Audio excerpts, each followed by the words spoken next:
حضرت ابی ملیکہ رضی اللہ تعالیٰ عنہ تابعی ہیں. امام بخاری علیہ رحمہ نے دیگر محدثین نے ان سے روایات لی ہیں.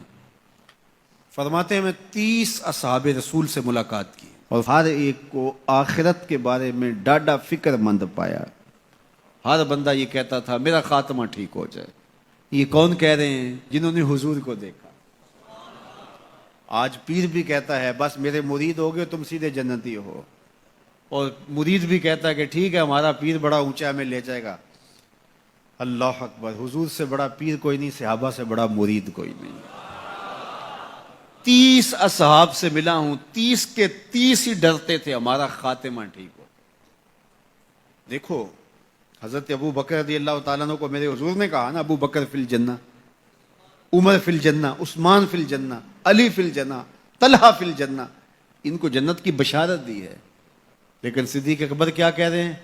اللہ اکبر. ایک چڑیا کو دیکھ کے اے چڑیا تجھے موج ہے، ایک شاخ سے اڑتی ہے دوسری شاخ پہ بیٹھ جاتی ہے اور تیرا حساب بھی نہیں ہوگا. پھنسے تو ہم ہیں جن کا حساب ہوگا.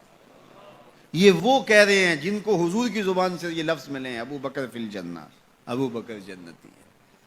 اللہ اکبر. عثمان غنی رضی اللہ تعالیٰ نے قبر پہ کھڑے رو رہے ہیں قبرستان میں.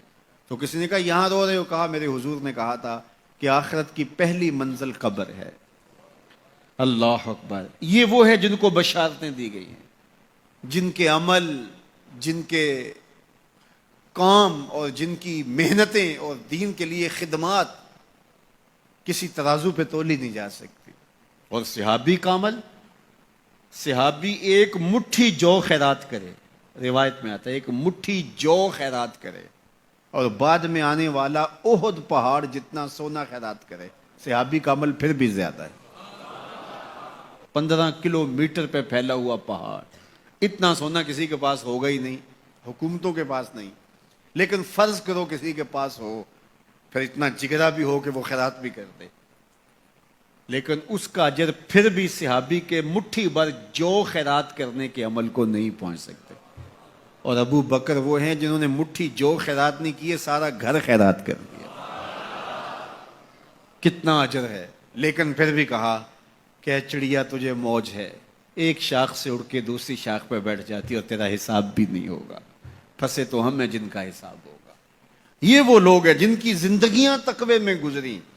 تتجافا جنوبہم عن المضاجع، ان کی کروٹیں بستروں سے الگ رہتی تھی. ہم تو جی بھر کے سوتے ہیں، لیکن ان کی کروٹیں خوف خدا کی وجہ سے بستروں سے الگ رہتی تھی. طمع اور خوف میں رب کو پکارتے تھے. حضور کے جمال جہاں آرا کو جی بھر کے دیکھا، اور بشارتیں حضور کی زبان سے نصیب ہوئیں، پھر بھی ڈر رہے ہیں. تو ابھی ملیکہ کہتے ہیں کہ میں 30 اصحاب سے ملا ہوں، ہر شخص ڈاڈا فکر مند تھا آخر ٹھیک ہو جائے، انجام بخیر ہو جائے. تو یہ واقعی بڑی مشکل منزل ہے. منزل کو پہنچے لوگ برباد ہو جاتے ہیں.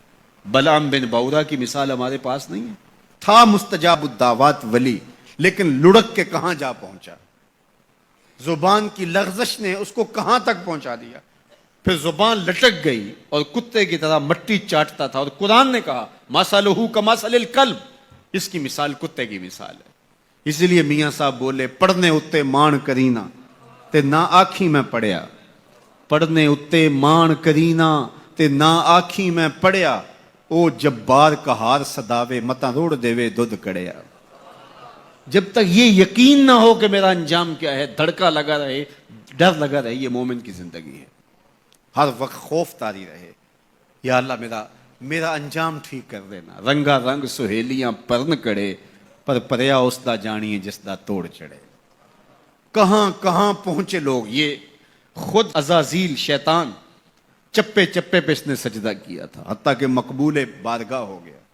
زمین کا کوئی کونا نہیں تھا جہاں پر اس نے سجدہ نہیں کیا تھا. عبادات اتنی کی، اللہ نے مقبول کر لیا. بیت المعمور کا امام بن گیا. اللہ اکبر. فرشتوں کا استاد بن گیا، معلم الملکوت بن گیا. جن ہونے کے باوجود فرشتوں کا امام اور مقتدا بن گیا. لیکن ایک لغزش نے کہاں پھینکا. قیامت تک لعنتیں برس رہی ہیں.